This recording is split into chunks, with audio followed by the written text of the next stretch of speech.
परमपूज्य स्वामी रामदेवजी महाराजांच्या चरणी कोटी कोटी वंदन.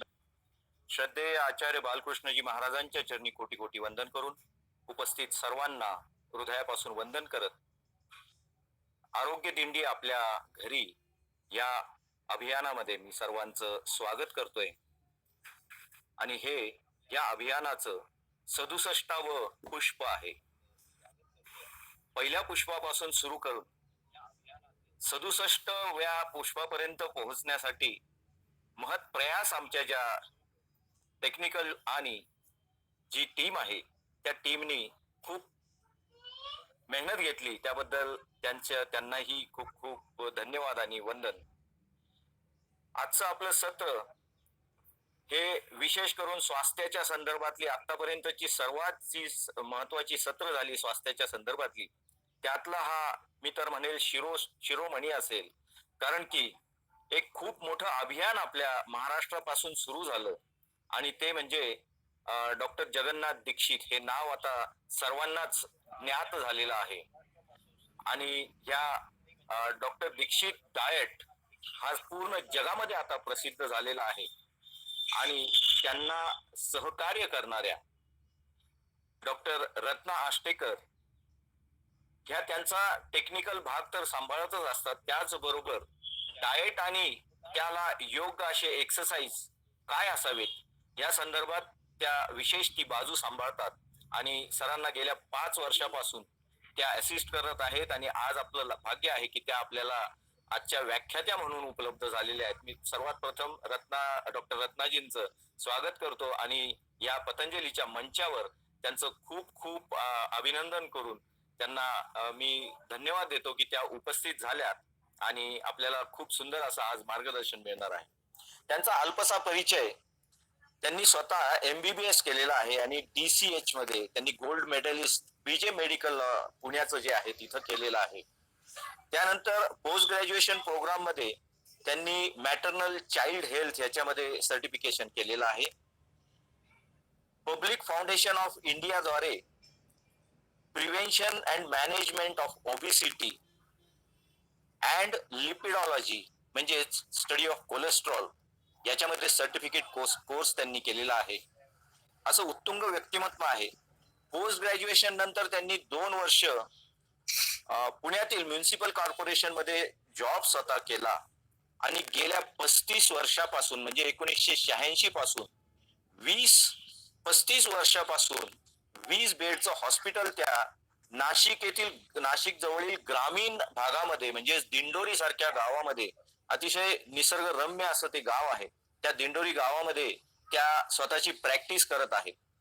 परंतु सामाजिक कार्य करण्याचं खूप त्यांना पहिल्यापासूनच आवड असल्यामुळे गेल्या 5 वर्षापासून डॉक्टर जगन्नाथजी दीक्षित यांचा जो स्थूलता आणि मधुमेह निर्मूलनाचं मोठं अभियान चालू झालं त्याच्यामध्ये त्यांनी स्वतःला झोकून घेतलेला आहे. त्यांनी भारत वैद्यक आणि आरोग्य वैद्यक या वैद्यक या मराठी पुस्तकाच्या त्या सहलेखिका आहेत.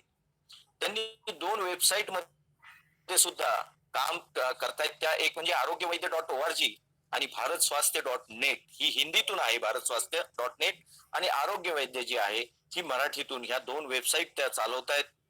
निरनिराळ्या शाळा कॉलेजेस मधून आतापर्यंत त्यांचे आरोग्य विषयक भरपूर प्रोग्राम झालेले आहेत. त्यांना पुरस्काराच्या तर मोठी शृंखला आहे, परंतु त्यातील महत्वाचे पुरस्कार म्हणजे सावित्री पुरस्कार, नवदुर्गा पुरस्कार आणि लोकमत सखी पुरस्कार हे विशेष त्यांना पुरस्कार मिळालेले आहेत. आणि त्यांचं या अभियानाबरोबरच हेल्थ कॉन्शियस त्या असल्यामुळं त्या सायकलिंगच्या खूप फॅन आहेत. आणि मी जे बॅनर तयार केलं होतं आपण सर्वांनी पाहिलं असेल की ते बॅनर त्यांचं सायकलिंगच्या हेल्मेट सहज बॅनर होतं आणि त्यावरूनच लक्षात येतं की जी प्रतिभा आणि प्रतिमा आहे त्यावरून त्यांची प्रगल्भता लक्षात येते. त्यांनी आतापर्यंत 3 रिसर्च पेपर्स मध्ये को ऑथर म्हणून आतापर्यंत जबाबदारी पार पाडलेली आहे. आणि खरोखर आज आनंदाचा दिवस आहे की त्यांच्यासारखं व्यक्तिमत्व आज आपल्याला लाभलेलं आहे. मी त्यांचं खूप खूप मनापासून स्वागत करतो.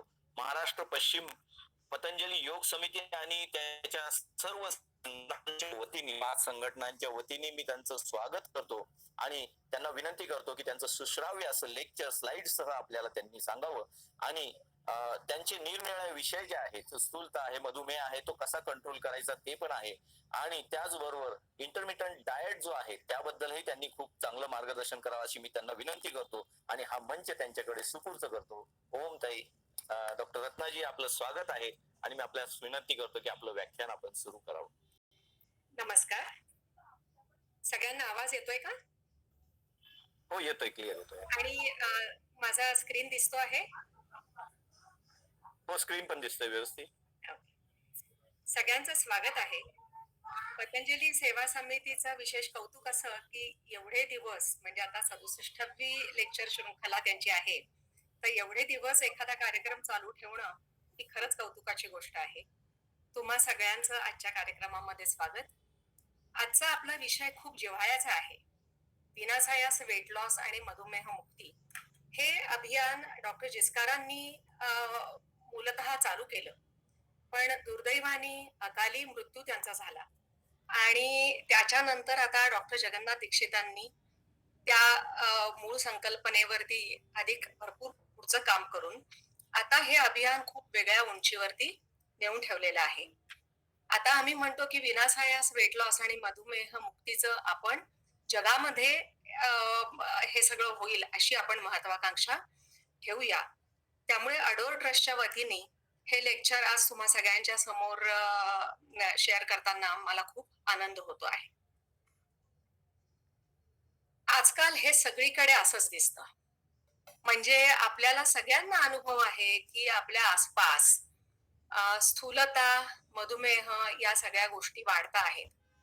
मी जेव्हा 35 वर्षापूर्वी प्रॅक्टिस चालू केली दिंडोरीमध्ये, त्यावेळेला मधुमेह हे ऐकलेलं नसायचं कोणी. एक माझ्याकडे आदिवासी भागातली पेशंट आलेली होती. तिचा पाय शेकोटीवर पडून तिला ते भाजलं खूप आणि तिला समजलंच नाही की आपल्याला भाजलंय. तर ते माझ्याकडे घेऊन आले आणि मी म्हटलं असं कसं समजलं नाही, म्हणून मी तिच्या तपासण्या केल्या. त्यावेळेला तिची साखर खूप वाढलेली होती. 400-500 रक्तातली साखर झालेली होती. तर मी त्यांना म्हटलं की ताई, तुम्हाला तर रक्तातली खूप साखर वाढली. तर तेव्हा तिला त्याचा आनंद झाला म्हणजे ती म्हणाली, मग छान आहे ना, म्हणजे आपण जी गोष्ट विकत आणतो ती माझ्याकडे आपोआपच खूप आहे. सांगायचा मुद्दा हा की त्या काळामध्ये हे शब्द ऐकलेलेही नव्हते लोकांनी. खूप कमी लोकांना त्याचा अवेअरनेस होता आणि आता आपण बघतो आहे हे सगळं चित्र आपल्या आसपास अगदी सहज दिसतं. म्हणजे पूर्वी टीव्ही जाडे होते, माणसं बारीक होती. आता टीव्ही खूप पातळ स्लिक झालेत आणि आपण माणसं स्थूलत्वाकडे अगदी वेगाने वाटचाल करतो आहोत. तर याच्यातला अ, विनोदाचा भाग सोडून देऊ, पण आजूबाजूला आपल्या खाण्याच्या गोष्टी इतक्या जास्ती आहेत आणि ही प्रलोभनं एवढी आहेत का त्याच्यापासून सुटका करून घेणं, त्याच्यापासून स्वतःचा बचाव करून घेणं, हे आता खूप सारं जिकिरीचं व्हायला लागलंय. स्थूलत्वाचं आणि मधुमेहाचं प्रमाण खूप वाढतंय. म्हणजे आपण आता कोविडच्या पॅन्डेमिकला आत्ताच आपण सामोरं गेलो आणि कदाचित अजूनही चालू आहे थर्ड वेव्ह, येते का काय अजून आपल्याला नेमकं माहिती नाही. पण ती खूप ड्रॅमॅटिक नाट्यपूर्ण अशी पॅन्डेमिक ही होती. पण ही वर्ष आपल्या देशामध्ये एक पॅन्डेमिक सूक्ष्म रूपामध्ये म्हणजे सरफेसच्या खाली आपण म्हणून चालू आहे. ती खूप नाट्यमय नसल्यामुळे आपल्याला ती एकदम ही जाणवलेली नाही. पण सुलथवा आणि मधुमेहाच्या वाढत्या प्रमाणाची पॅन्डेमिकच आपल्याकडे चालू आहे. आता हा आकडा आहे 15 सालचा, ही आकडेवारी. तर 15 साली आपल्याकडे आपण भारताचा क्रमांक जगामध्ये 3रा. पण आता 20 सालच्या याच्यामध्ये 20 सालची आकडेवारी मी आता बघितली, त्याच्यामध्ये पुरुषांमध्ये ओबेसिटी आणि ओव्हरवेट असण्याचं प्रमाण पुरुषांमधलं 38% आहे आणि स्त्रियांमधलं 36% आहे. आता मगाच्या स्लाइड मध्ये जरी आपण सगळे पुरुष दाखवलेले असले तरी सगळे जोक्स हे म्हणजे अतिविशाल महिला मंडळ वगैरे असं सगळं तर स्त्रियांच्या नावावर असतात.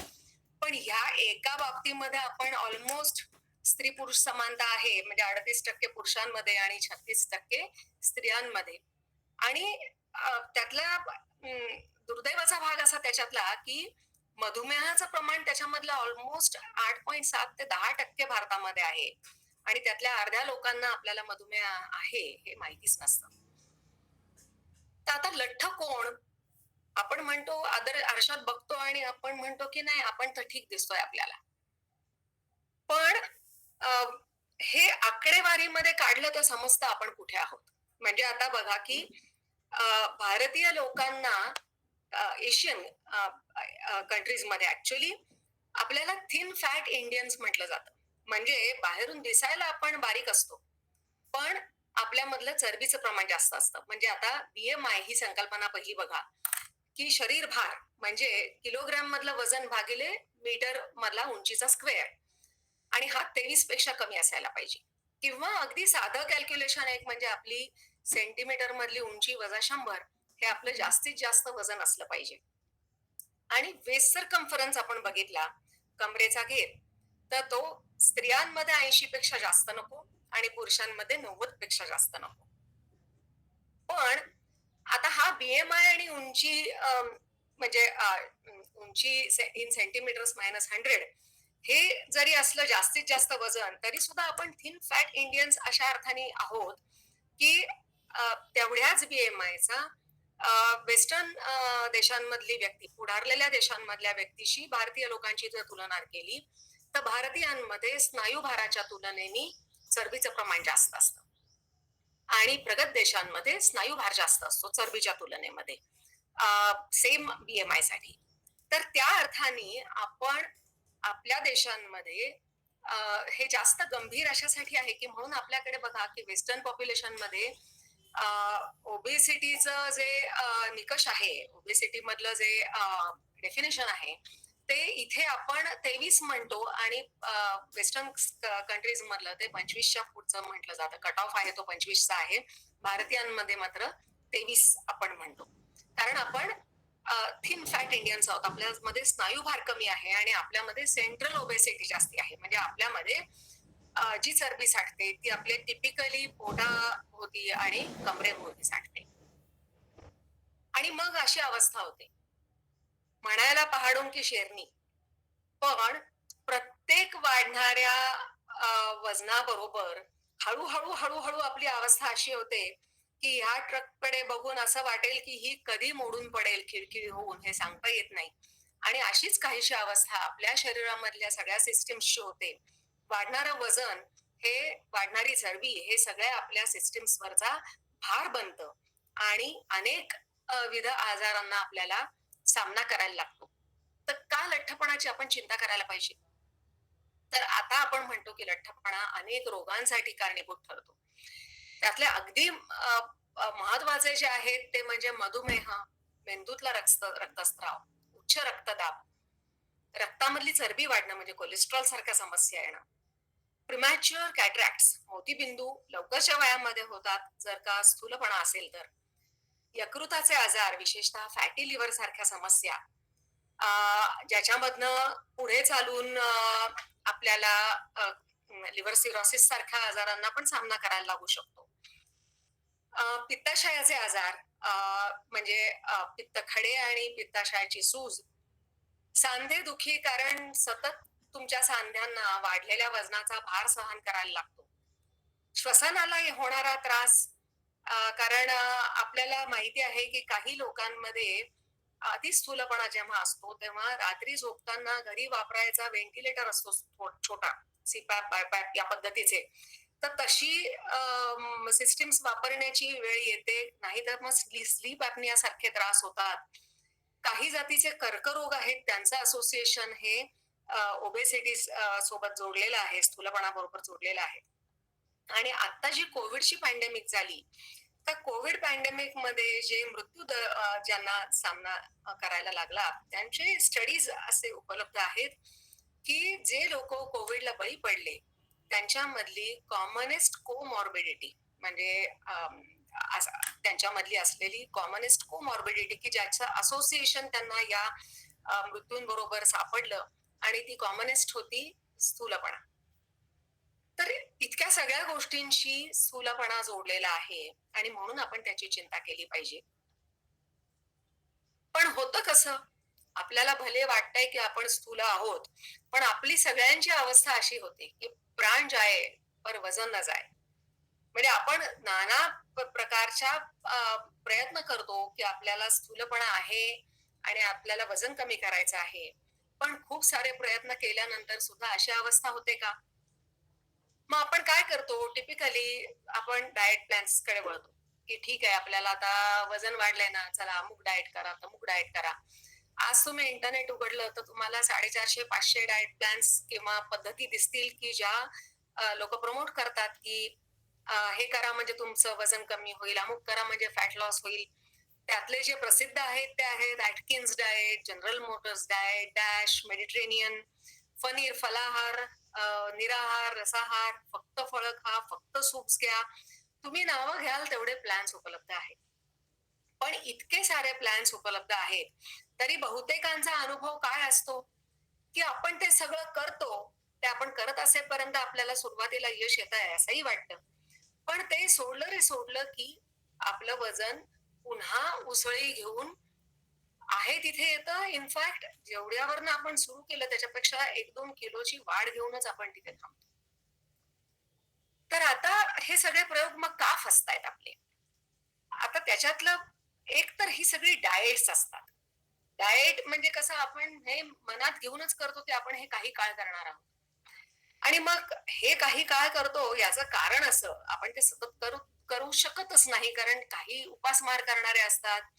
फॉलो करायला खूप अवघड असतात. म्हणजे काही ग्रॅममध्ये ते डायटिशियन्स लिहून देतात, की आज 37 ग्रॅम हे खा, 25 ग्रॅम अमुक खा. आता सगळं असं वजन करून खात राहणं, हे कायमस्वरूपी शक्य आहे का?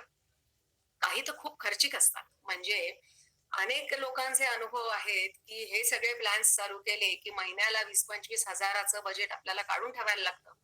त्याच्यामध्ये खूप साऱ्या पावडरी घ्यायच्या.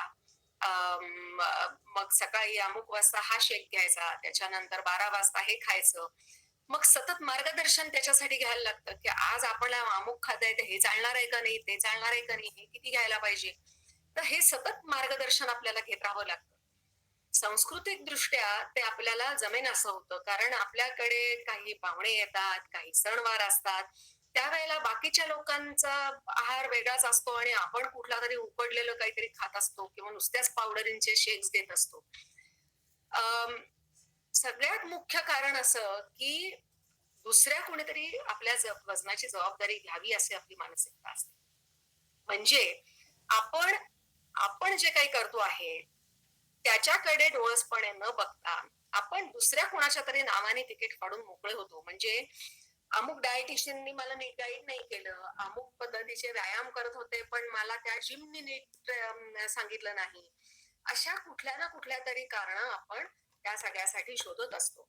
आणि आम्ही म्हणतो, की सगळ्यात महत्वाचं आहे, की हे डाएट प्लॅन्स असतात. कुठलाही डाएट प्लॅन जेव्हा तुम्ही मर्यादित काळासाठी घेता, त्यावेळेला ती फसण्याची शक्यता खूप जास्त असते. आम्ही या अभियानामध्ये म्हणतो, की ही लाईफस्टाईल आहे आणि ही लाईफस्टाईल आपल्याला आयुष्यभर सांभाळायची आहे. मग आता ते डाएट प्लॅन्स आपल्याला आयुष्यभर सांभाळायला जमत नव्हते. कारण त्याच्यामधले हे सारे प्रॉब्लेम्स होते, की इतक्या चमत्कारिक गोष्टी तुम्ही आयुष्यभर कशा काय करणार? पण आम्ही जे सांगतो त्याचं महत्व हे आहे, की हे तुम्हाला आयुष्यभर करणं सहज साध्य आहे, सहज सोपं आहे. म्हणून आमच्या अभियानाचं नावच विनासायास वेट लॉस असं आहे, की त्याच्यामध्ये सायास, प्रयत्न कमी करावे लागतात. काय आहे हा प्लॅन? तर थोडक्यात सांगते, की 2च वेळेला जेवायचं आहे आणि 45 मिनिटं व्यायाम करायचा आहे. जेवणाच्या 2 वेळा ओळखा ज्या तुमच्या सगळ्यात भुकेच्या असतील आणि 45 मिनिटं कमीत कमी रोजचा व्यायाम करा. हा हा प्लॅन इन अ नटशेल आहे. आपण त्याच्याबद्दल सविस्तर तर बोलणार आहोत. तर हे इतकं साधं सोपा मंत्र आपल्याला डॉक्टर जिचकार, डॉक्टर दीक्षितांनी दिलेला आहे, की हा आपण फॉलो केला तर आपण वजन, स्थूलत्व आणि त्याच्या पाठी येणारे मगाशी आपण जी मोठीच्या मोठी यादी पाहिली, की वाढलेल्या वजनासोबत असोसिएटेड इतके सारे आजार असतात, त्या सगळ्यांपासून आपली मुक्ती मिळू शकते. तर आता आपण बघूया हे कसं होतं. आम्ही म्हणतो की वाढलेलं वजन, रक्तातली वाढलेली चरबी, इन्शुलिन प्रतिरोध, त्याच्यातनं निर्माण होणारा मधुमेह आणि त्यातून निर्माण होणारी मधुमेहासोबत येणारी कॉम्प्लिकेशन्स, वाढलेलं ब्लड प्रेशर, वाढलेली रक्तातली लिपिड्स म्हणजे कोलेस्ट्रॉलचे प्रश्न, हे सगळे एकाच महामार्गावरचे माइलस्टोन्स आहेत. हे सगळे हातात हात घालून ही मंडळी प्रवास करतात. कोणी आधी येतं, कोणी नंतर येतं. पण या सगळ्यांच्या मागची कारण परंपरा, याच्या मागची जी इटिओलॉजी, त्याच्या मागचं निर्माण होण्याची कारणं ही एकमेकांशी गुंफलेली आहेत आणि ते काय आहे हे आपण बघूया. ज्यांनी सरांचं लेक्चर ऐकलेलं असेल, त्यांनी आपण काही खाल्लं की इन्शुलिनचं माप पडतं ही संकल्पना ऐकलेली असणार आहे. तर ती आता आपण थोडी समजून घेऊया, की आपण अन्न खातो. अन्न खाल्ल्यानंतर जेव्हा अन्न घटक आपल्याला पचन होतात आणि अन्न घटक पचनानंतर रक्तामध्ये निर्माण होतात, त्यावेळेला अन्न खाल्ल्यानंतर इन्शुलिनचं माप पडतं आणि इन्शुलिनचं माप पडल्यानंतर अन्न घटक पेशीमध्ये शिरून पेशी त्याची ऊर्जा निर्मिती करतात. आता हे चित्र आहे, हे पेशीचं आहे. आपलं शरीर असंख्य कोट्यावधी पेशींनी बनलेलं आहे आणि त्या सर्व पेशींना त्यांचं काम नीटनेटकं करण्यासाठी सदा सर्व काळ ऊर्जेची गरज असते. आता ही ऊर्जा काही दिवसाच्या काही काळामध्ये अधिक लागते आणि काही काळामध्ये कमी लागते. उदाहरणार्थ आपल्या स्नायूंचं उदाहरण घेतलं आपण, तर आपल्या स्नायूंना ऊर्जा कधी लागते? दिवसभरामध्ये जेव्हा आपण आपली कामं करत असतो तेव्हा दिवसभरामध्ये ऊर्जा जास्ती लागते. रात्री झोपेमध्ये स्नायूंना ऊर्जेची गरज तेवढी राहत नाही. पण आपल्या काही सिस्टम्स आहेत, म्हणजे उदाहरणार्थ आपलं हृदयाचं काम रात्री पण चालू असतं, दिवसाही चालू असतं, श्वसन चालू असतं, किडनीचं कामकाज चालू असतं. तर ह्या सगळ्या ज्या झोपेमध्ये ही सतत चालू असणाऱ्या सिस्टम्स असतात, तर त्यांच्यासाठी सुद्धा काही टक्के ऊर्जा ही लागत राहते. पण स्नायूंना लागणारी ऊर्जा ही जास्त करून दिवसा लागणारी असते आणि त्याचं प्रमाण सगळ्यात जास्त आहे. म्हणजे जवळपास 70% ऊर्जा ही आपले काम करणारे स्नायू वापरतात. तर आता आपण अन्न खाल्लं की आपण 25 पदार्थ जरी खाल्लेले असले, एखाद्या लग्नाला गेलो, पार्टीला गेलो, 25 अन्न घटक 25 प्रकारचे पदार्थ खाल्ले, तरी रक्तामध्ये त्याचं रूपांतर फायनली 3च घटकांमध्ये होतं आणि ते 3 मुख्य घटक म्हणजे कर्बोदकांपासून निर्माण होणारी ग्लुकोज, प्रथिनांपासून निर्माण होणारी अमायनो ऍसिड्स आणि स्निग्ध पदार्थांमधून निर्माण होणारी फ्री फॅटी ऍसिड्स. इथं आपण आता सोयीसाठी फक्त ग्लुकोज म्हणूया. आता आपण अन्न खाल्लं की इन्शुलिनचं माप पडतं. याचा याचा दुसऱ्या अर्थाने आपण काय म्हणू शकतो, नाण्याची दुसरी बाजू काय आहे, की जेवण म्हणजे काय? ज्या कशाने इन्शुलिनचं माप पडतं ते म्हणजे जेवण. म्हणजे त्याचा व्यत्यास आहे हा. पण आपण अन्न खाल्लं की इन्शुलिन पडतं, पण याचाच दुसरा अर्थ असा की आमच्या अभियानामधलं आमचं जेवणाचं डेफिनेशन काय आहे, की ज्याने कशाने इन्शुलिनचं माप पडतं ते म्हणजे जेवण. म्हणजे तुम्ही येता जाता थोडंसंही काही तोंडात टाकलं, म्हणजे अगदी बडीशेप जरी थोडीशी तोंडात टाकली, स्त्रियांनी स्वयंपाक करताना अन्नाची चव घेऊन बघितली, हा पदार्थ कसा झाला आहे, तरी सुद्धा इन्शुलिनचं माप पडणार आहे आणि त्याचा अर्थ काय आहे, की ते जेवण आहे. आपल्याला वाटतं आपण कुठे पाहुणे गेलो आणि घोटभर चहा घ्या, तो घोटभर चहा सुद्धा इन्शुलिनचं माप पाडतो आणि इन्शुलिनचं माप पडतो म्हणून ते पूर्ण जेवण होतं. सर त्यांच्या लेक्चरमध्ये सांगतात की तुम्ही थोडं खाल्लं किंवा जास्त खाल्लं तरी इन्शुलिनचं साधारणपणे तेवढंच माप निर्माण होणार आहे. आता हे इन्शुलिन काय करतं, तर इन्शुलिन हे आपले हे जे अन्न घटक आहेत हे पेशीमध्ये जाण्यासाठी इन्शुलिनची आवश्यकता असते. प्रत्येक पेशीवरती एक कुलूप आहे आणि हे कुलूप उघडण्यासाठी इन्शुलिनची किल्ली लागते असं आम्ही म्हणतो. म्हणून इन्शुलिन आलं रक्तामध्ये की ते ही कुलूप उघडून हे अन्न घटक आहेत हे पेशीमध्ये आतमध्ये पोचवतं आणि मग पेशी त्याचा वापर करतात आणि ऊर्जा तयार करतात. आता जेव्हा अन्न घटक पेशींमध्ये जात आहेत त्यावेळेला निर्माण झालेली ऊर्जा ही पेशी वापरतात. पण जेव्हा आपल्याला ही ऊर्जा नको असते, उदाहरणार्थ आपण रात्रीचं जेवण करतो, बऱ्याच घरांमध्ये रात्रीचं एकच जेवण सगळ्या कुटुंबियांसोबत एकत्र असतं आणि म्हणून बहुतेक वेळेला रात्रीचं जेवण आपलं सरस सागर संगीत असतं, कारण सगळेजण निवांतपणे जेवायला एकत्र भेटतात आणि मग आपण नंतर झोपणार असतो. तर मग या सगळ्या ऊर्जेचं जे आपल्या जेवणानंतर इन्शुलिन निर्माण होऊन पेशींमध्ये अन्न घटक तर गेले. आता ह्या ऊर्जेचं पेशी काय करतात? तर नको असलेली ऊर्जेचा पेशी साठा करतात. पेशी नको असलेली ऊर्जा टाकून देऊ शकत नाहीत. त्यामुळे जे काही अन्न तुम्ही पोटात घालणार आहात, त्याची ऊर्जा निर्माण करून पेशींना ती साठवणं भागच असतं. आणि ही ऊर्जा, ही साठा कशामध्ये करतात? तर पहिला साठा आहे ग्लायकोजन नावाचा. ग्लुकोजचे अनेक मॉलिक्युल्स एकाला एक एकाला एक एकाला एक जुळून मोठ्या मोठ्या साठ्या तयार होतात, त्याला म्हणतात ग्लायकोजन. या ग्लायकोजनचा साठा शरीरामधला 400 ते 500 ग्रॅम एवढा ठरलेला आहे आणि तो कशात असतो? स्नायूंमध्ये आणि लिव्हरमध्ये. त्यातलं लिव्हरमध्ये साधारण 100 ग्रॅम आणि स्नायूंमध्ये 400 ग्रॅम. आता हा साठा कशासाठी आहे? तर जेव्हा तुम्ही जेवण केलेलं नाही त्यावेळेला शरीराला ऊर्जा मिळण्यासाठी हा साठा नंबर 1 तो आहे ग्लायकोजन. आता हा मर्यादित आहे. आपण म्हटलं 400 ते 500 ग्रॅम. आता हा भरलेला असतो. हा भरल्यानंतर पुढची ऊर्जा कुठे साठेल? आपण तर खात राहतो आणि ही पुढची ऊर्जा कुठे साठणार आहे? तर अमर्याद साठा जो आहे तो आहे आपली चरबी, म्हणजे आपली रक्तातली ग्लुकोज, नंतर स्नायूंमधलं आणि लिव्हर मधलं ग्लायकोजन आणि त्याच्या पुढचा साठा आहे चरबी. त्यातलं रक्तातलं ग्लुकोज हे ठरलेलं आहे, म्हणजे आपल्या शरीराचा आटोकाट प्रयत्न असतो की काही झालं तरी रक्तातली साखर आपली 80 ते 150 या दरम्यान राहणं हे शरीरासाठी महत्वाचं असतं. कमी झाली तरी त्रास होईल, जास्त झाली तरी आजार होईल आणि त्यामुळे 80 ते 150 ही लेव्हल मेंटेन करण्यासाठी शरीर सगळा प्रयत्न करत असतं. आता ही झाली तुमच्या पाकिटातले पैसे. आता तुम्ही मार्केटमध्ये गेलात, पाकिटातले पैसे संपले, तर तुम्ही कुठले पैसे वापराल? आपण वापरतो आपल्या कपाटातले पैसे, ते म्हणजे ग्लायकोजन, जे आहे स्नायूमध्ये आणि लिव्हरमध्ये. आता यातलं जेव्हा पैसे संपतात त्यावेळेला तुम्ही बँकेमधनं पैसे काढता. जोपर्यंत खिशामध्ये पैसे आहेत तोपर्यंत आपण एटीएम मधनं पैसे काढत नाही. तसं जोपर्यंत आपलं ग्लायकोजन आपण वापरत नाही तोपर्यंत आपण चरबीला हात लावत नाही. ही सगळ्यांनी गोष्ट समजून घ्यायची.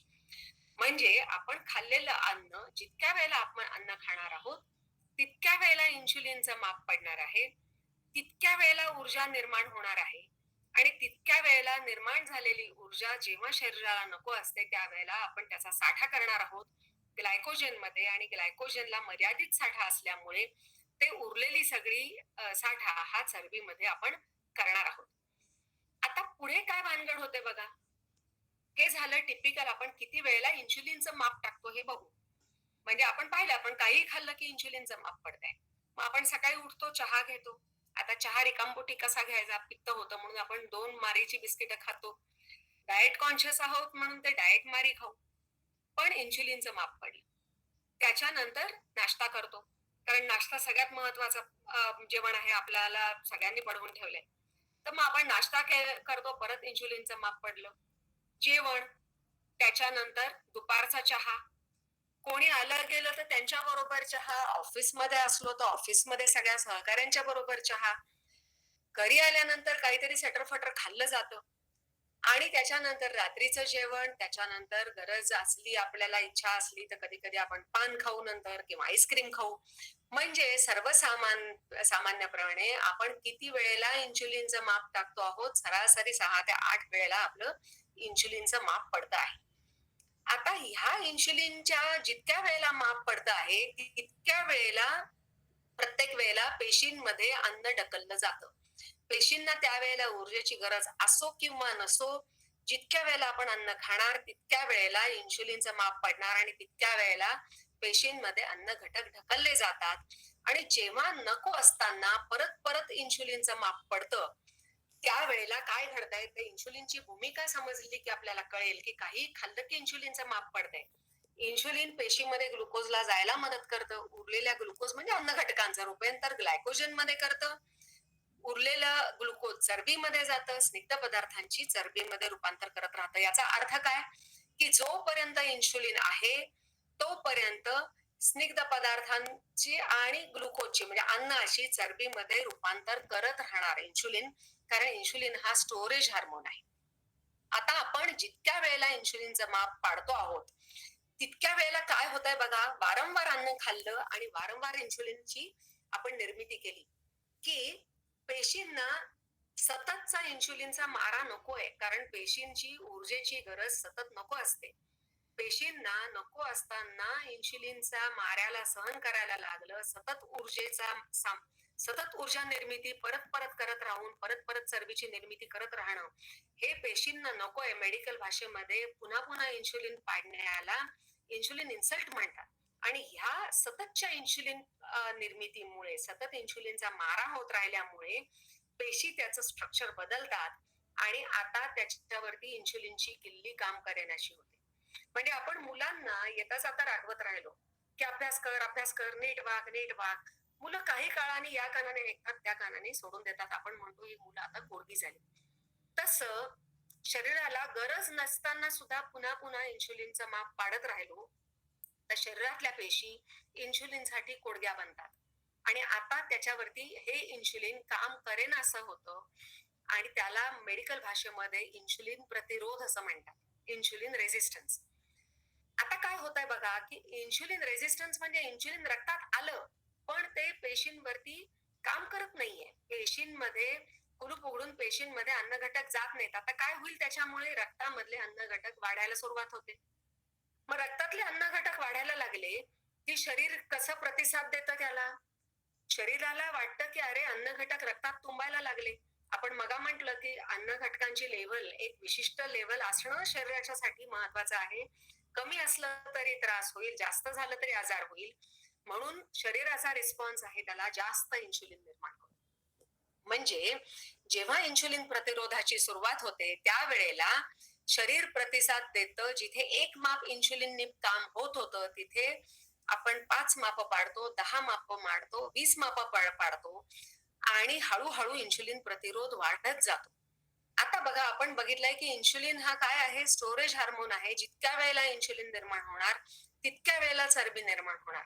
आणि ही चरबी कुठे निर्माण होणार आहे? ही चरबी निर्माण होते आपल्या कमरेभोवती आणि पोटाच्या आत. त्यामुळे आपली सेंट्रल ओबेसिटी निर्माण होते.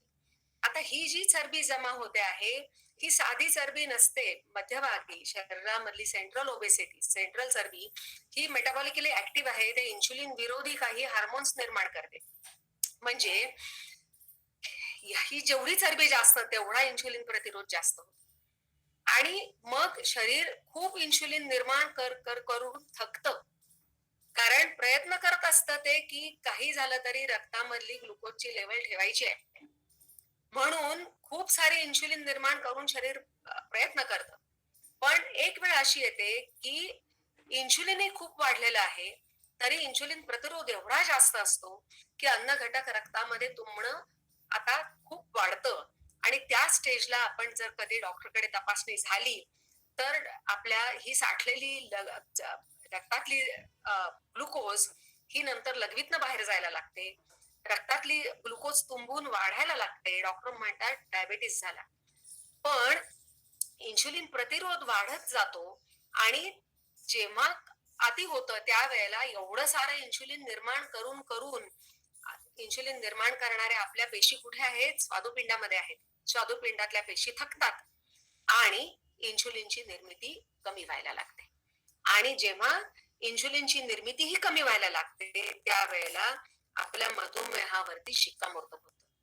म्हणजे आता हे सगळं दुष्टचक्र आहे. हे कसं आहे समजून घेऊया की वारंवार अन्न, वारंवार इन्शुलिन, वारंवार चरबी, इन्शुलिन प्रतिरोध आणि त्या सगळ्यातनं निर्माण होणारा मधुमेह आणि मधुमेहाची कॉम्प्लिकेशन्स.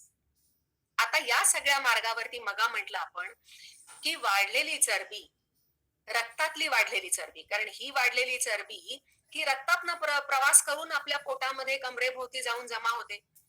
त्याचे थर रक्तवाहिन्यांच्या आतमध्ये तयार व्हायला लागतात आणि ऍथेरोस्क्लेरोसिस म्हणजे रक्तवाहिन्यांच्या आतमध्ये चरबीचे थर साचून रक्तवाहिन्यांचा डायमीटर कमी होतो. रक्तवाहिन्यांचा डायमीटर कमी झाला की हृदयाला जास्त फोर्सनी रक्त पाहायला लागतं.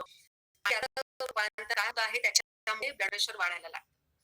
म्हणजे वाढलेलं वजन, वाढलेला इन्शुलिन प्रतिरोध, वाढलेली चरबी, त्याच्याबरोबर वाढलेलं ब्लड प्रेशर आणि मधुमेह, रक्तातले वाढलेले चरबीचे घटक, हे सगळे एकाच माळेतले मणी आहेत. याला भर कशाने पडते, या सगळ्यामध्ये जास्त वाढ कोण करतं, याला व्यायामाचा अभाव आणि जास्तीचं अन्न, या सगळ्याची दुष्टचक्रामध्ये भर पडते. म्हणजे या आगीमध्ये तेल ओतायचं काम करणारी मंडळी आहेत, व्यायाम न करणं आणि जास्तीचं अन्न खाणं. कारण आपण मग बघितलं की आपल्या आजूबाजूला इतकं सारे अन्न घटक उपलब्ध आहेत की भूक आहे का नाही, गरज आहे का नाही, याचा विचार न करता आपण जाता येता खात राहतो आणि या सगळ्याचं रूपांतर होत आहे ते मधुमेहामध्ये होत आहे. मग आता बघा की मधुमेह कशामुळे निर्माण झाला.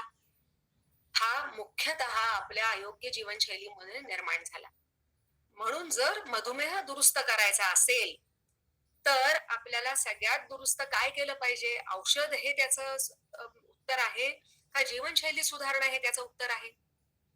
जो आजारच अयोग्य जीवनशैलीमधून निर्माण झाला तो दुरुस्त करण्याची इच्छा आपण बाळगत असू तर आपली जीवनशैली दुरुस्त करणं हेच त्याचं उत्तर आहे. हे सगळ्यांनी आपण लक्षात ठेवूया. ना की औषध. औषधं फक्त साखर कंट्रोल करण्याचं काम तात्पुरतं करतात, पण मधुमेह दुरुस्ती हे औषधं करत नाहीत. आपल्याला डॉक्टर असं कधीही सांगत नाहीत की हे औषध इतके दिवस घेतलं की तुमचा डायबिटीस दुरुस्त होईल. डॉक्टरांनी आपल्याला हेच सांगितलेलं असतं की आता तुम्हाला मधुमेह झाला, डायबिटीस आहे, आता तुम्ही आयुष्यभर ही औषधं खायची. पण आपण काय जीवनशैलीतला बदल केला पाहिजे हे समजून घेणं हे खूप महत्वाचं आहे. कारण आपला मधुमेह, आपलं स्थूलपणा दुरुस्त करण्याचा एकमेव मार्ग म्हणजे जीवनशैलीतला आपण केलेली सुधारणा, जीवनशैलीत केलेला बदल. आणि तो काय आहे हे आपण पुढच्या काही भागामध्ये समजून घेऊ. तर हे थोडं सविस्तर विवेचन जरी थोडं कंटाळवाणं तुम्हाला वाटलं असलं तरी हे समजून घेणं महत्वाचं आहे. कारण हा या सगळ्या आजारांचा पाया आहे. आणि आता आपण डायबेटीस आपण खूप सविस्तर नाही करणार आहोत. सॉरी, या स्लाइड मध्ये जरा गडबड झालेली दिसते. मधुमेहाचं एकच डेफिनेशन म्हणजे रक्तात साखर तुंबणं. आणि हा आजार कशाने होतो तर इन्शुलिन प्रतिरोध आपण बघितलं, अनुवंशिकता त्याला ढाचा देते, पण त्याच्यामध्ये रंग आपण जोपर्यंत अयोग्य जीवनशैलीने भरत नाही तोपर्यंत मधुमेहामध्ये त्याचं रूपांतर होत नाही. म्हणजे नुसतं जेनेटिक प्रिडिस्पोजिशन असून उपयोग नाही. म्हणजे असं आपण म्हणतो की मला काय होणारच डायबेटीस, माझ्या आईला होता, मला आजीला होता, किंवा माझ्या चुलत्यांना, मामांना, आमच्या घरातच सगळ्यांना आहे. तर ते त्याचं ते अर्ध सत्य आहे. जोपर्यंत आपण त्याच्यामध्ये अयोग्य जीवनशैलीने बाकीचे घटक ऍड करत नाही तोपर्यंत मधुमेहामध्ये त्याचं रूपांतर होत नाही. आज आपण ऍक्च्युली डायबेटीस बद्दल खूप सविस्तर नाही बोलणार आहोत कारण डायबेटीस स्वतःच खूप मोठा विषय आहे. पण थोडक्यामध्ये मी सांगते की डायबेटीस खूपदा अचानक त्याचं निदान होतं कारण त्याची लक्षणं बहुतेक लोकांमध्ये काहीच नसतात. तर डायबेटीसची लक्षणं काही नसतात आणि म्हणून त्याचं निदानच उशिरा होतं. पण निदान उशिरा झालं तरी त्याचा उपचार मात्र खूप लवकर चालू होतो. कारण जीवनशैली दुरुस्त करून आपण तो दुरुस्त करू एवढा वेळ आजचं मेडिकल कम्युनिटी आपण त्याला देत नाही आहोत. आणि मी स्वतःलाही त्याच्यामधली एक दोषी मानते. 30-35 वर्ष आम्ही हॉस्पिटल जेव्हा चालवत होतो त्यावेळेला सगळ्यांच्या डायबेटीसचा इलाज डॉक्टर जिचकार, डॉक्टर दीक्षितांच्या या जीवनशैलीमधनं डायबिटीस हे दुरुस्त होतो आहे हे समजेपर्यंत आम्ही सुद्धा त्याच मार्गाचे सगळे उपचार करत होतो. की आज एक औषध, उद्या 2 औषधं, नंतर 4 औषधं, मग इन्शुलिन, मग ICU, असाच सगळ्या डायबिटीसच्या रुग्णांचा प्रवास असायचा. आणि त्या सगळ्याचे साक्षीदार आम्ही सर्वजण होतो. पण आता ही खूप मोठी आशा आपल्याला सगळ्यांना समजते आहे की ह्या सगळ्या दिशेने जाण्याची गरज नाही. स्थूलत्व आणि मधुमेह हे योग्य जीवनशैली अंगीकारून दुरुस्त होणारे आजार आहेत हे आपल्याला आता निश्चित समजतं आहे. अनेकदा त्याचा लक्षात अचानक काहीतरी कारणाने आपण रक्त तपासणी करतो आणि लक्षात येतं की अरे मधुमेह आहे. कधी कधी थकवा, अंगदुखी, खूप जास्त तहान लागणं, जास्त लघवी होणं, न बऱ्या होणाऱ्या जखमा, मुंग्या येतात, चक्कर यायला लागते, अशा पद्धतीची कारण काही जणांमध्ये असतात, पण बहुतेकांमध्ये ते ऍक्सिडेंटल निदान आहे. आता खूपदा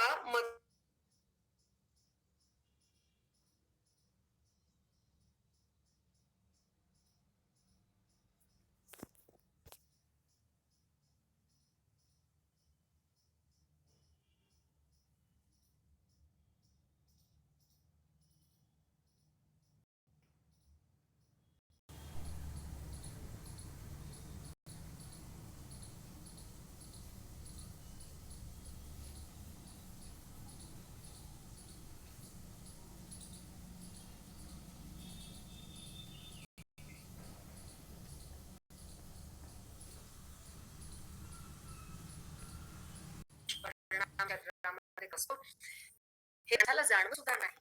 पण मधुमेहाचे सगळे जे दुष्परिणाम आहेत, हे रक्तवाहिन्यांवरती होणाऱ्या त्याच्या परिणामांमुळे होतात. सतत वाढलेल्या रक्तातल्या साखरेचा परिणाम रक्तवाहिन्यांच्या आतल्या थरावरती व्हायला लागतो आणि आतल्या थराला इजा झाली की त्याच्यावरती चरबीचे थर जमा व्हायला सुरुवात होते. हे चरबीचे थर काय करतात आपल्याला इथे समजेल की 1 इंचाचा पाईप असतो, तो डायमीटर छोटा होतो. अवयवांना होणारा रक्तपुरवठा कमी व्हायला लागतो. हृदय जास्त प्रेशरनी काम करायला लागतं आणि रक्तपुरवठा सुरळीत ठेवण्याचा प्रयत्न करतं. ब्लड प्रेशर वाढतं. पण या सगळ्या प्रवासामध्ये कधीतरी रक्तवाहिन्यांचे आतला डायमीटर इतका छोटा होतो की त्याच्यामध्ये मग रक्ताच्या गुठळ्या व्हायला लागतात, कारण रक्तप्रवाहीपणा त्याचा कमी होतो. आणि एकदा रक्ताच्या गुठळ्या व्हायला लागल्या, रक्तप्रवाहाचा स्पीड कमी पडायला लागला की त्याचे बाकीचे दुष्परिणाम या सगळ्या अवयवांवर होतात. त्यातले मुख्य अवयव म्हणजे किडनीवरती होणारे परिणाम, डायबेटिक रेटिनोपॅथी, हृदयावरती डायबेटीसचे परिणाम होतात. असं म्हणतो आम्ही की मधुमेह आणि ब्लड प्रेशर हे दोघं जण जोडीने येतात, मेहूण म्हणून येतात आणि हृदयरोगाची सुपारी देऊन जातात.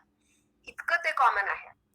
त्याच्या पाठी येणारा स्ट्रोकचं प्रमाण म्हणजे पॅरालिसिसचा अटॅक येणं, हे सगळं किंवा मेंदूमध्ये रक्तस्रावाच्या घटना, या सगळ्या डायबिटीस असलेल्या रुग्णांमध्ये खूप कॉमन सापडतात.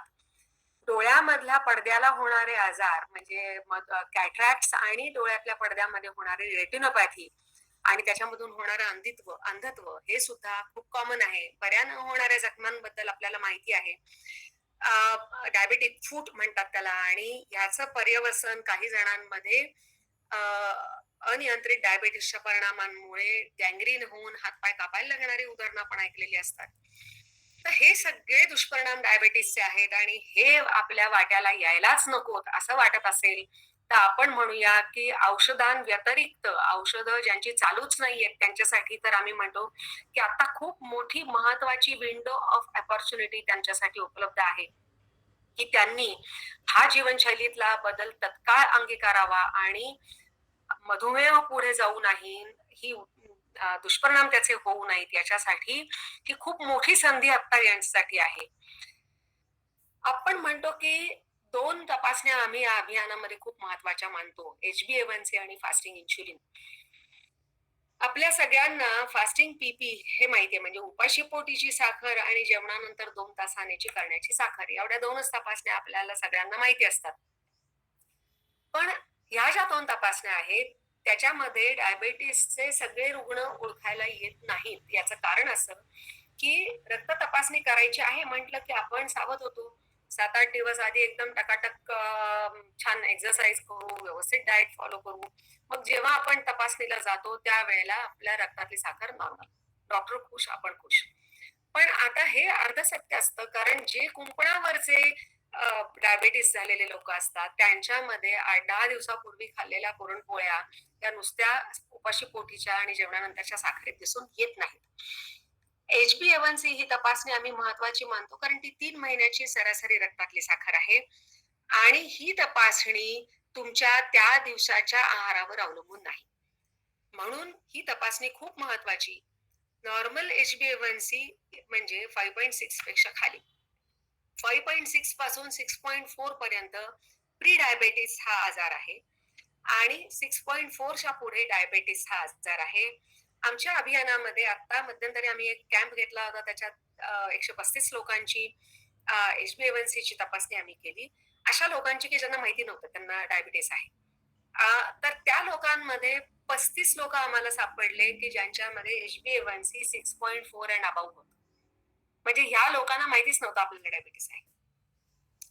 फास्टिंग इन्शुलिनची तपासणी आपण करायला सांगतो, कारण आपण मगाशी जो प्रवास सगळा ऐकला की नॉर्मल पासून आपला मधुमेहापर्यंतचा प्रवास जो ऐकला, त्या सगळ्या प्रवासामध्ये आपण कुठल्या स्टेशनला आता आहोत हे समजण्यासाठी फास्टिंग इन्शुलिन महत्वाची तपासणी असते की आपल्यामध्ये इन्शुलिन प्रतिरोधाची आताची स्टेटस काय आहे. म्हणून या 2 तपासण्या आम्ही महत्वाच्या मानतो. आता मधुमेहाचे प्रकार आणि तपासण्या असतात. इतर काही तपासण्या आपल्याला माहिती आहे, डॉक्टर सांगतात की उपाशीपोटी जेवणानंतरची 2 तासाची साखर, सी पेप्टाइड, लिपिड प्रोफाइल, किडनीच्या तपासण्या, लिव्हरच्या तपासण्या, थायरॉइडची तपासणी त्याच्याबरोबर आपण करतो. हृदयाच्या तपासण्या, कारण हृदयाबरोबर आपण म्हणतो की diabetes is considered to be heart disease equivalent, इतकं त्याचं महत्व आहे. आणि डोळ्याची तपासणी. आपली ही जीवनशैली जी आहे ही टाईप 2 डायबिटीस साठी काम करते. म्हणजे जी इन्शुलिन प्रतिरोधामधनं निर्माण होणारा जो डायबिटीस आहे त्याच्यासाठी ही जीवनशैली काम करते. टाईप 1 नावाचा एक डायबिटीसचा प्रकार असतो ज्याच्यामध्ये इन्शुलिन निर्मितीच कमी होते आणि म्हणून तो आजार होतो. तर त्याच्यासाठी आपण सांगतो की ही जीवनशैली त्यांच्यासाठी नाही. त्यांना इन्शुलिन प्रतिरोध नाही, त्यांच्यामध्ये इन्शुलिन निर्मितीच कमी असते. त्या व्यतिरिक्त गर्भारपणामध्ये पण डायबिटीस होऊ शकतो, पण गर्भारपणामध्ये आपण ही जीवनशैली सांगत नाही करायला पाहिजे. हे डायबिटीस हा खर्चिक आजार आहे आणि मधुमेहाची औषधं मगाशी आपण बघितलं की फक्त ती तात्पुरतं काम करतात. फक्त कृत्रिम रीतीने साखर कमी करण्याचं ते काम करत असतात. 4-6 प्रकारची औषधं आहेत, ती वेगवेगळ्या प्रकारांनी काम करतात. त्याच्यामध्ये आता आपण जायला नको, पण बरीचशी औषधं ही जास्त इन्शुलिन निर्माण करून साखर कंट्रोल करण्यासाठी प्रयत्न करतात.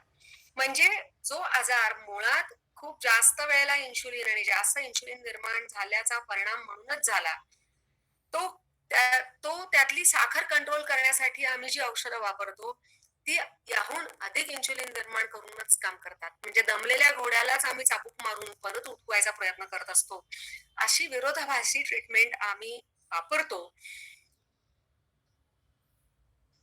आता ज्यांना डायबिटीस आहे त्यांनी आमच्या ऍडमिन्स पैकी सल्ला घेतल्याखेरीज हा लाईफस्टाईल मॉडिफिकेशन, हा जीवनशैलीतला बदल करायचा नाही, हे महत्वाचं सगळ्यांनी लक्षात ठेवायचं. ज्यांची औषधं चालू आहेत, आपण म्हटलं की औषधं कृत्रिम रीतीने साखर खाली आणतात आणि म्हणून या रुग्णांना ज्यांना डायबिटीस आहे त्यांच्या बाबतीमध्ये जर हा जीवनशैलीतला बदल तुम्ही आमचा सल्ला न घेता चालू केला तर कशाची रिस्क आहे, एकमेव तोटा त्याचा किंवा धोका आहे तो कशाचा आहे, हायपोचा. हायपो म्हणजे हायपोग्लायसिमिया, त्याला आपण थोडक्यात हायपो म्हणू. त्याचा अर्थ काय की रक्तातली साखर 80च्या खाली जाणं. आता हे का होऊ शकतं? हे प्लॅनमुळे होत नाही, हे औषधांमुळे. जे औषधं घेतो आपण ती औषधं कृत्रिम रीतीने साखर कमी करणार आहेत आणि त्याच्यामधनं हायपो व्हायलाच नको म्हणून आपल्याला डॉक्टरांनी काय सांगितलेलं असतं, थोडं थोडं अधिक वेळेला खात राहा. थोडं थोडं अधिक वेळेला खायला का सांगतात, तर हायपो होऊ नाही म्हणून ते सांगतात. आता हायपो नाही झाला तरी जो आजारच मुळात जास्त वेळेला खाल्ल्यामुळे निर्माण झाला तो आपण परत परत खात राहिलो तर हायपो होणार नाही, पण डायबिटीस दुरुस्त होईल का, तर नाही होत. म्हणून आपण म्हणतो की जरी हायपो होत असला तरी आपण त्याच्याकडे लक्ष ठेवायचं. 80च्या खाली जर साखर व्हायला लागली तर ग्लुकोमीटरने चेक करायची आहे. लक्षणं काय हायपोची, तर छातीत धडधडणं, चक्कर येणं, अचानक घाम, प्रचंड भूक लागते, पोटात खड्डा पडल्यासारखं होतं, कधी कधी दिसायला त्रास होतो, लक्ष दिलं नाही तर बेशुद्धी पण होऊ शकते. तर लक्षणं दिसली तर पटकन ग्लुकोमीटरने साखर तपासायची. हायपो असलं तर खाऊन घ्यायचं, हायपो असेल तर नोंद ठेवायची आणि आमच्या ऍडमिन्स पैकी लोकांना सांगायचं किंवा तुमच्या DRCचे जे डॉक्टर्स आहेत त्यांना हे सांगायचं. म्हणजे मग तुमच्या औषधांचा डोस ऍडजस्ट केला जातो असं लक्षात घ्या, की ज्यांचा डायबिटीस आहे आणि ज्यांची औषधं चालू आहेत, त्यांच्यामध्ये सुद्धा डायबिटीस पासून परत फिरताना काय होणार आहे, हायपो व्हायला लागला, तर आम्ही म्हणतो की ती चांगली खूण आहे. कारण हायपो व्हायला लागला, तर त्यावेळेला जरी आम्ही खायचा सल्ला देत असतो, तरी हायपो होतोय याचा अर्थ तुम्हाला त्याच्या आधीची औषधं आता आपण कमी करणार आहोत. म्हणजे तुमच्या औषधांची ऍडजस्टमेंट करणं, त्याचे डोसेस कमी करणं, हे सगळं हायपो व्हायला लागल्यानंतर घडतं. म्हणून हायपो व्हायला लागला, तर त्याचा त्रास जरी त्वरित होत असला आणि तुम्ही त्याच्याकडे लक्ष नाही दिलं, तर तो गंभीर होतो. पण त्याच्याकडे लक्ष दिलं, खाऊन घेतलं, तर हायपो पासून बाकी काही त्रास होत नाही. 15 मिनिटांमध्ये रक्तातली साखर पूर्ववत होते. डायबिटीसचे जे सगळे दुष्परिणाम आहेत, हे दीर्घकालीन जास्त रक्त शर्करेमुळे होणारे दुष्परिणाम आहेत. म्हणून हायपो बद्दल सगळ्यांनी नीट समजून घ्यायचंय, ज्यांना डायबिटीस आहे त्यांच्या बाबतीमध्ये. तर आता यातनं सुटण्याचा मार्ग काय? आता आपण प्लॅनकडे बघूया, की हा प्लॅन आपल्याला काय सांगतो. आम्ही म्हणतो की 2च वेळेला जेवायचं. कारण परत-परत जेवल्यामुळे इन्शुलिन प्रतिरोध निर्माण होतो आहे. तर शरीरातलं इन्शुलिनच आपलं पूर्ववत काम करायला लागेल. याच्यासाठी आपण या 3 गोष्टींवर काम करायचं आहे. कुठल्या-कुठल्या आपण बघितल्या होत्या मगाशी. वारंवार खाणं, गरजेपेक्षा जास्त खाणं आणि व्यायाम न करणं. या 3 गोष्टी इन्शुलिन प्रतिरोधाच्या आगीमध्ये तेल टाकणाऱ्या आहेत. तर ह्या 3 गोष्टी आपण हाताळल्या तर मधुमेह दुरुस्त होणार, लठ्ठपणा आणि मधुमेह दुरुस्त होणार, कारण इन्शुलिन प्रतिरोध त्यांनी कमी होणार. तर काय काय आपण सांगतो की 2च वेळेला जेवायचं. त्या 2 वेळा कुठल्या, ज्या तुमची सगळ्यात जास्त भुकेची वेळ ती तुमची जेवणाची वेळ. ती रोज उठून बदलायची नाही. गोड पदार्थ पूर्ण बंद करायचे. कारण डायबिटीस मध्ये तुमचं शरीर साखर हाताळू शकत नाही. जी साखर तुम्ही खाणार आहात ती रक्तात तुंबणार आहे. ज्यांना मधुमेह नाही आहे त्यांनी सुद्धा गोड बंद केलं तर फार फायद्याची गोष्ट आहे. कारण गोडाची शरीराला गरज नाही. शरीराला जे कार्बोहायड्रेट्स आहेत ते अदृश्य साखर सगळ्या पदार्थांमध्ये असते. म्हणजे आपण ज्वारी, बाजरी, गहू, डाळी, उसळी जे काही खाणार आहोत त्या सगळ्यामध्ये अदृश्य साखर आहे. त्याच्यामध्ये सगळ्यामध्ये कार्बोहायड्रेट्स आहेत. त्यामुळे त्याच्यातनं आपली सगळ्या रक्तात शरीराला जी काही साखरेची गरज आहे ती त्याच्यातनं मिळणारच आहे. म्हणून आपण ऍडिशनल गोड खायचं नाही. म्हणजे ज्याच्यामध्ये साखर, गूळ, मध आहे तो आपण जितका कमी करू तितका आपल्याला फायद्याचंच आहे. हे जेवण आपण 55 मिनिटांमध्ये संपवायचं का? तर 55 मिनिटाच्या पुढे इन्शुलिनचं परत माप पडणार आहे. आपण मगाशी बघितलं, वारंवार जेवण केल्यामुळे वारंवार इन्शुलिनचं माप पडतं आणि त्याच्यामुळे इन्शुलिन प्रतिरोध होतो. त्यामुळे आपल्याला पुन्हा पुन्हा इन्शुलिनचं माप टाकायचं नाही. म्हणून जे जेवण आहे आपलं ते 55 मिनिटाच्या आत संपवायला पाहिजे. आता काही लोकांना वाटतं म्हणजे 55 मिनिटं जेवत बसायचं का? तर तसं नाही. आपलं जेवण तर 15-20 मिनिटात संपणार आहे. पण कोणाला काही गोळ्या घ्यायच्या असतात, कोणाला काही काढे घ्यायचे असतात. ते जेवणाच्या उपाशी पोटी घ्यायला तुम्हाला डॉक्टरांनी सांगितलेलं असेल, तर ते तुमच्या जेवणाच्या सुरुवातीला घ्या. त्याच्यानंतर 15-20 मिनिटं सोडा आणि त्याच्यानंतर जेवण करा. म्हणजे ते उपाशी पोटी घेण्याची औषधही त्याच काळामध्ये तुम्हाला घेता येऊ शकतात. आपण जेवणांना नावं देत नाही. आपण म्हणतो जेवण नंबर 1 आणि जेवण नंबर 2. आता हे जेवण तुमची वेळ काहीही असू शकते. आम्हाला असे लोक माहिती आहेत की जे सकाळी उठल्यानंतर व्यायाम करून आले किंवा सकाळी उठल्यानंतर त्यांना प्रचंड भूक लागते आणि काहीतरी खायलाच लागतं.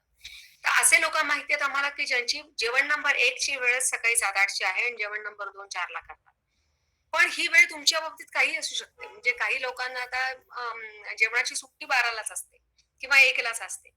तर ह्या वेळा तुम्ही तुमच्या ठरवायच्या आहेत, त्या सारख्या सारख्या बदलायच्या नाहीत. अर्ध्या तास जास्तीत जास्त 20-25 मिनिटाचा बदल प्लस मायनस हा चालू शकतो. कधी कधी आपल्या सगळ्यांनाच या ना त्या कारणाने हा बदल करायला लागतो. पण तो रोज उठून घडू नये. ते जेवण तुमचं 55 मिनिटांमध्ये संपवायचं आहे. या 2 जेवणांच्या मध्ये काय काय घ्यायला परवानगी आहे? तर black tea, green tea without flavour. कारण ज्यांनी फ्लेवर असलेले अनेक ग्रीन टी हे मिळतात मार्केटमध्ये. तुळशी फ्लेवर, आलं, कहावा आणि कसले मल्टिपल स्पाइसेस असलेल्या, तर त्या सगळ्यांनी इन्शुलिनचं माप पडतं. म्हणून तसे चहा घ्यायचे नाहीत. ब्लॅक टी घ्यायचा, तो उकळून केला तर कडू बनतो. त्यामुळे उकळलेला चहा असेल तर त्याच्यामध्ये दूध 25% का होईना टाकायची इच्छा सगळ्यांना होते. आता 25% दूध टाकलं तर त्यांनी इन्शुलिनचं माप पडतं ज्यांच्यामध्ये प्री डायबेटिस आणि डायबिटीस आहे. म्हणून त्यांनी आणि ज्यांनी इन्शुलिन तपासणी केलीच नाहीये, फास्टिंग इन्शुलिन न केलेले लोक, HbA1c आणि फास्टिंग इन्शुलिन न केलेल्या लोकांनी धरून चालायचं की आपल्याला प्री डायबिटीस आहे. आणि त्यामुळे जोपर्यंत आपण या तपासण्या करून सिद्ध करत नाही की आपल्याला प्री डायबिटीस सुद्धा नाही, तोपर्यंत हाच प्लॅन लक्षात ठेवायचा आहे सगळ्यांनी की बिन साखरेचा, बिन दुधाचा काळा चहा तो उकळला तर कडू बनतो. म्हणून तो चहा कसा करायचा, तर गाळणीवरती थोडी अर्धा पाव चमचाच चहापत्ती टाकायची, उकळीचं पाणी त्याच्यावर ओतायचं. जो चहा तयार होतो तो ब्लॅक टी.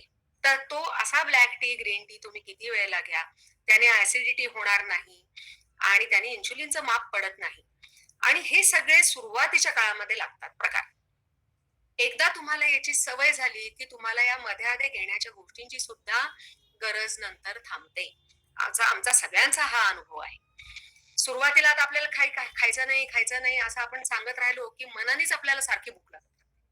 कारण मानवी स्वभाव आहे, आता अमुक करायचं नाही म्हटलं की तुम्हाला तीच भूक लागते, सारखी तीच इच्छा होते.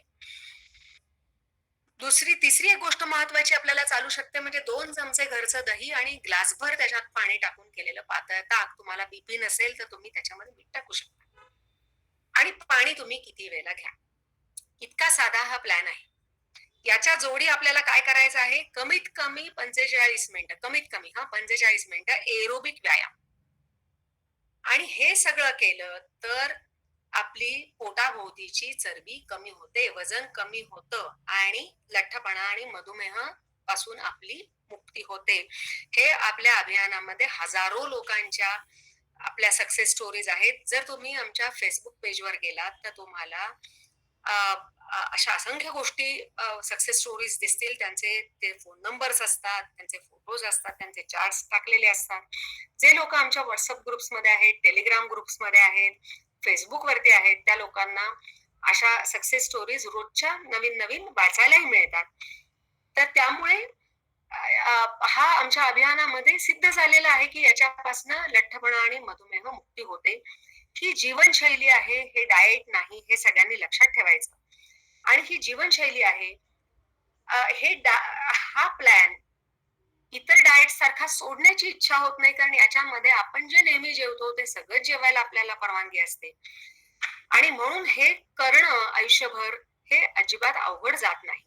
एखाद दिवशी काही कारणाने प्लॅन मोडला तर हरकत नाही, आम्ही म्हणतो दुसऱ्या दिवशी पुन्हा चालू करा.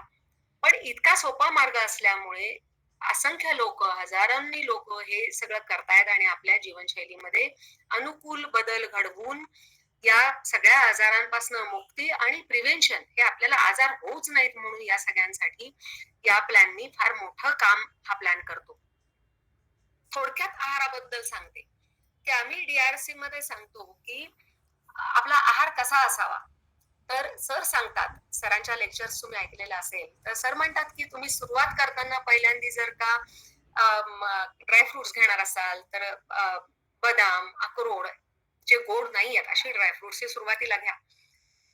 किती घ्यायचे? ही थोडीशी, 8-10 पेक्षा जास्त नाही, सगळं मिळून बदाम, अक्रोड किंवा शेंगदाणे अर्धी मूठ हे सुरुवातीला घ्या. त्याच्यानंतर सॅलड घ्या, त्याच्यानंतर प्रोटीन म्हणून जे घेणार असाल ते घ्या आणि त्याच्यानंतर भाजी पोळी घ्या.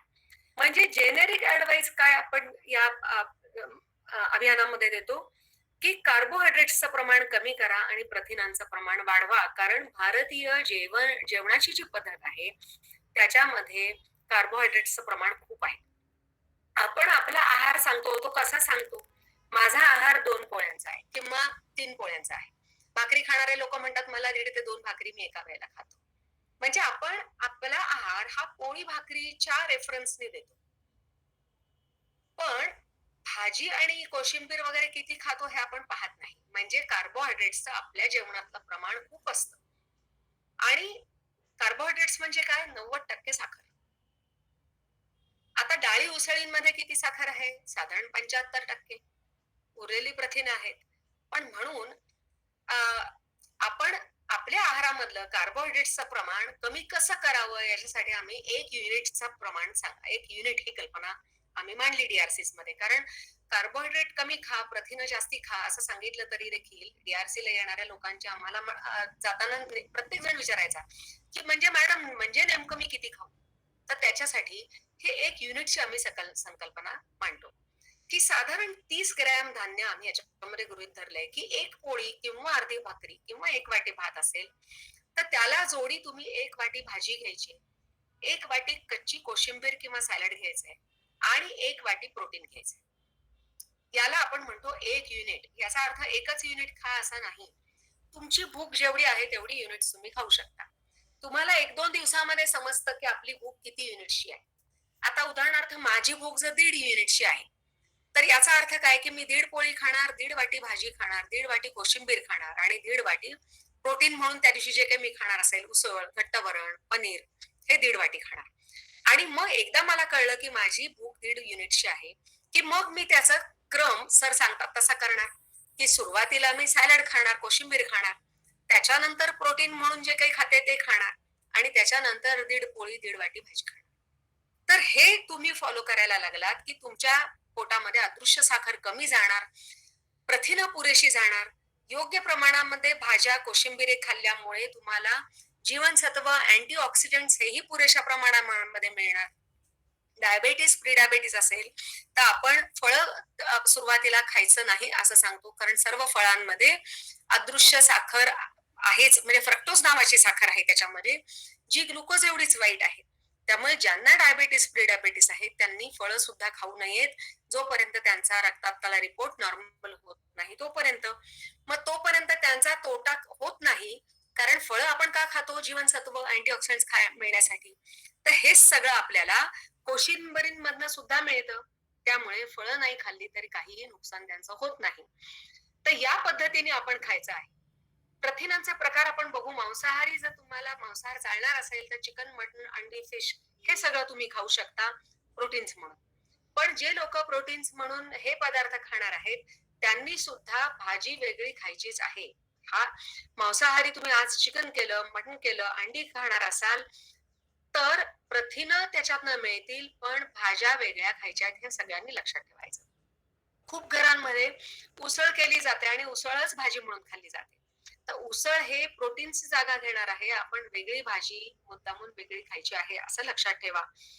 तर शाकाहारी प्रोटीन सोयाबीन, टोफू म्हणजे सोयाबीनच पनीर सारखं पनीर असतं, घट्ट वरण कुठल्याही डाळीचं चालेल, उसळी कुठल्याही मोडाची कडधान्य चालतील, पनीर किंवा दुधाचे पदार्थ, भिजवलेले बदाम, अक्रोड, शेंगदाणे आणि मशरूम्स ही आपल्याकडची शाकाहारी प्रोटीन्स आहेत.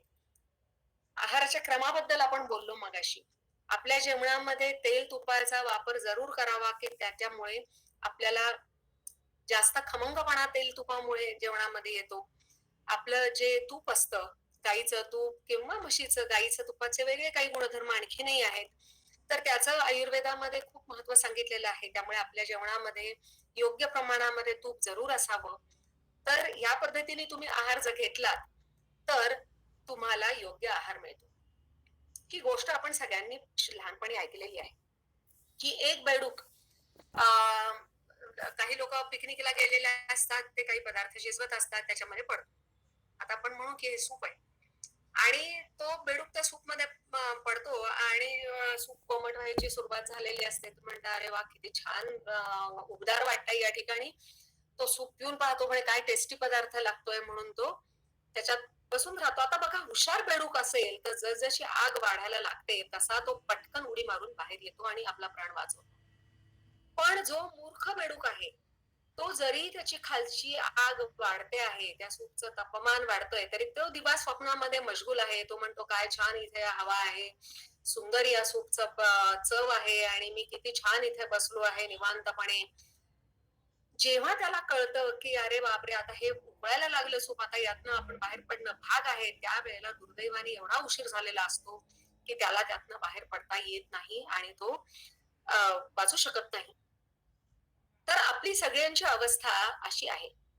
आपण जर हुशार असू, स्मार्ट बेडूक असू तर यातून आपण वेळेत उडी मारून आपली सुटका करून घेऊ योग्य जीवनशैली वापरून.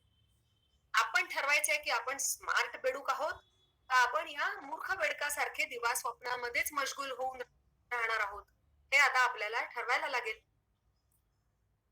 व्यायाम हा आपल्या जीवनशैलीमधला तेवढाच महत्वाचा घटक आहे जेवढा की आहार.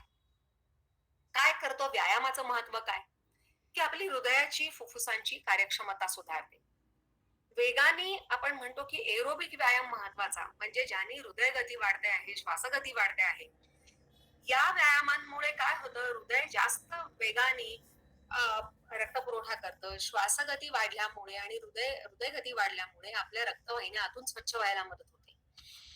त्याच्यामुळे स्नायूंची, हाडांची ताकद वाढते. सांध्यांचे इश्यूज कमी होतात. आपली तोल सांभाळण्याची क्षमता सुधारते. वाढत्या वयाबरोबर खूप लोकांना पडून हाडं मोडण्याचे आपण ऐकतो, की काय काय झालं कळलंच नाही, अचानक पडलो. तर बॅलन्स आणि पडण्याची क्षमता आपली सुधारते. सगळ्यात महत्वाचा मला स्वतःला वाटतो ते म्हणजे व्यायामांनी आपलं मूड सुधारतो. म्हणजे आपल्या मनामध्ये जे काही निगेटिव्ह विचार येत असतात, की आता किती अडचणी आहेत, आजूबाजूला असा कोविड चालू आहे, अमुक अडचण आहे, आर्थिक अडचणी आहेत, कौटुंबिक आहे, जे काही आहे. एक्सरसाइज करणाऱ्या माणसाला व्यायाम झाल्यानंतर असं वाटतं, की एवढीच अडचण आहे ना, काहीच हरकत नाही, सोडवून टाकू आपण. आपला दृष्टिकोन सुधारतो. डिप्रेशन वरती व्यायामाचा खूप चांगला फायदा होतो, असे असंख्य अभ्यास आहेत. आणि त्याच्यामुळे आपल्या या प्लॅनमध्ये, या जीवनशैलीमध्ये जेवढं महत्व आहाराला आहे, योग्य आहाराला 2च वेळेला आणि योग्य आहार करणं, तेवढंच महत्व आपल्याला योग्य व्यायामाला आहे. आता योग्य व्यायाम म्हणजे काय? योग्य व्यायाम म्हणजे ज्याच्यामध्ये या तिन्ही गोष्टींचं योग्य कॉम्बिनेशन आहे. याला आम्ही म्हणतो स्मार्ट व्यायाम. आता डायबिटीसच्या दृष्टीने रोजचा 45 मिनिटाचा एरोबिक व्यायाम कंपल्सरी आहे.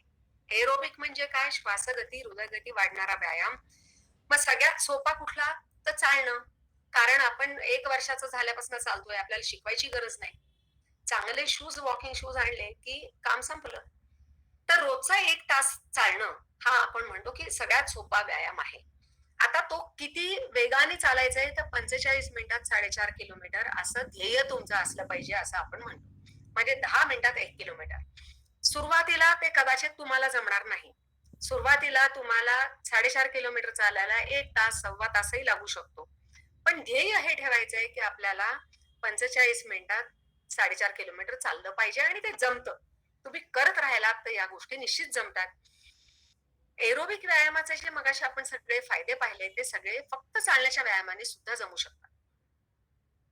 ज्यांना सायकलिंग आवडतं त्यांनी सायकलिंग करावं. किती? तर कमीत कमी 16 किलोमीटर. म्हणजे 1 तासात 16 किलोमीटर या वेगाने सायकलिंग केलं तरी तुम्हाला तेवढेच ॲडव्हांटेज मिळतो. Cycling, swimming, jogging, brisk walking, डोंगर चढणं उतरणं हे सगळे एरोबिक व्यायामाचे प्रकार आहेत. ज्यांच्या घरी स्टेपर आहे किंवा ट्रेडमिल वरती जे लोक चालतात, इलिप्टिकल नावाचा एक व्यायामाचं मशीन असतं, म्हणजे जे लोक जिम मध्ये व्यायाम करतात त्यांनी या 3 पैकी कुठलाही व्यायाम प्रकार करावा. पण किती वेळ करायचा आहे? कमीत कमी 45 मिनिटं. का? तर सुरुवातीची 20-25 मिनिटं फक्त रक्तातली ग्लुकोज जळते, चरबीला हात लागत नाही. म्हणून ज्यांना वजन कमी करायचं आहे, ज्यांना आपली पोटातली साठलेली नको असलेली चरबी काढून टाकायची आहे, जी साठलेली चरबी हे सगळ्या आजारांचं मूळ आहे आपण बघितलं, ती जर काढून टाकायची असेल तर 45 मिनिटं सलग करणं व्यायाम महत्वाचा. म्हणजे हा व्यायाम तुकड्या तुकड्यात नाही करायचा, की मी सकाळी 10 मिनिटं केलं, मग दुपारी 20 मिनिटं केलं, मग संध्याकाळी ऑफिसमधनं येताना 10-15 मिनिटं चालत आलो. असा करणारा व्यायाम उपयोगाचा नाही. सलग 45 मिनिटं एरोबिक व्यायाम आपण केला पाहिजे. याला जोडी तुम्ही रेझिस्टन्स ट्रेनिंग म्हणजे स्नायूबल वाढवण्याचे व्यायाम करत राहणं खूप फायद्याची गोष्ट आहे. कारण जेवढे स्नायूबलाचे व्यायाम आपण करू, म्हणजे हे आपण बॉडी वेट ट्रेनिंग करत असू, सूर्यनमस्कार करत असू किंवा डंबेल्स किंवा थेराबँड सारखे साधनं वापरून व्यायाम करत असू, जितके आपण स्नायूबळ आपलं चांगलं करू तेवढे पक्के स्नायू हे आपल्या सांध्यांचं रक्षण करतात. ते जेवढे स्नायू पक्के तेवढे ते साखर जास्ती चांगल्या पद्धतीने खातात आणि रक्तातल्या ग्लुकोजचं नियंत्रण खूप जास्त चांगल्या पद्धतीने होतं. लवचिकतेचे व्यायाम म्हणजे जे आपले सूर्यनमस्कार किंवा आसनांचे व्यायाम आहेत, हे सगळे अतिशय महत्वाचे आहेत. कारण त्याच्यामुळे आपल्याला आपले सांधे स्नायू लवचिक बनल्यामुळे इंजुरीज होत नाहीत. तर या सगळ्या व्यायामांचं योग्य कॉम्बिनेशन म्हणजे एरोबिक व्यायामांना एक दिवस लवचिकतेचे व्यायाम करा, एक दिवस स्नायुबळ वाढवण्याचे व्यायाम करा. आपल्या adortrust.org या वेबसाईट वरती एक्सरसाइज व्हिडिओज अवेलेबल आहेत. ते एक्सरसाइजचे व्हिडिओज बघूनही तुम्ही घरामध्ये बाहेर न जाता सगळे व्यायाम सोप्या पद्धतीने करू शकता. तर या पद्धतीने व्यायाम करून तुम्ही आपल्या जीवनशैलीमध्ये उत्तम बदल करू शकता. तर आता ही शेवटची स्लाइड आपली, की आता आपल्याला काय निवडायचं आहे, यातलं काय निवडाल. आपल्याला आपल्या पुढच्या आयुष्यामध्ये, चालू आयुष्यामध्ये आपल्याला आनंदाने, आपल्या पूर्ण कार्यक्षमतेने जगायचं आहे. पुढचं आयुष्य आहे तरी आता वय वाढलं, आता कुठे व्यायाम करू असं न म्हणता या 100 महिन्याच्या 85व्या वर्षी सुद्धा मॅरेथॉन पळतात. तर या व्यक्तींसारखं पुढच्या आयुष्यामध्ये सुद्धा सक्षमतेने आनंदाने काम करायचं आहे का आयसीयू मध्ये ऍडमिट व्हा, डॉक्टरांना बिलं भरा आणि अशा पद्धतीचं रडत कुडत जगायचं आहे, हे निवड करायची आज कधी नव्हे ती वेळ आलेली आहे. आणि प्रत्येकाने, माझी खात्री आहे की हे सगळं विवेचन ऐकल्यानंतर सगळेजण तुम्ही योग्य निवड करणार याच्याबद्दल मला काहीही शंका नाही. आणि या सगळ्या अभियानामध्ये या पद्धतीची जीवनशैली अंगीकारण्यासाठी आम्ही ऍडमिन्स तुम्हाला नेहमी मदत करू. याचा तुम्ही फोटो काढून ठेवा. वरचा नंबर माझा आहे, मी डॉक्टर रत्ना आष्टेकर. वंदना जोशी आणि संजय मोरे हे आमच्या अभियानामध्ये कार्यरत असलेले ऍडमिन्स आहेत. आमची मोठी टीम आहे ऍडमिन्सची, 100-125 ऍडमिन्स आमच्या या अभियानामध्ये काम करतात आणि अभियानाशी जोडलेले लोक लाखोंच्या संख्येमध्ये आहेत. तुम्हाला कुठल्याही पद्धतीची गरज लागली तर या नंबर्स वरती, व्हॉट्सअप वरती संपर्क केला तर आम्ही तुम्हाला सर्व प्रकारची मदत या जीवनशैलीसाठी करू. HbA1c आणि फास्टिंग इन्सुलिन या 2 तपासण्या करून जर आम्हाला मेसेज टाकला की आम्हाला ही जीवनशैली करायची आहे तर आम्ही पुढचे सर्व प्रकारची मदत तुम्हाला निश्चित करू. तर धन्यवाद. या ठिकाणी आपण आजचं लेक्चर थांबवतो आहोत. जास्त वेळ मी घेतला पण त्याच्याबद्दल सॉरी, पण माझी खात्री आहे की तुम्ही आता खूप धन्यवाद. खूप धन्यवाद डॉक्टर. मोबाईल नंबर मी देतो अविनाशजी, आहे तो आता स्क्रीनशॉट पण काढून ठेवलेला आहे.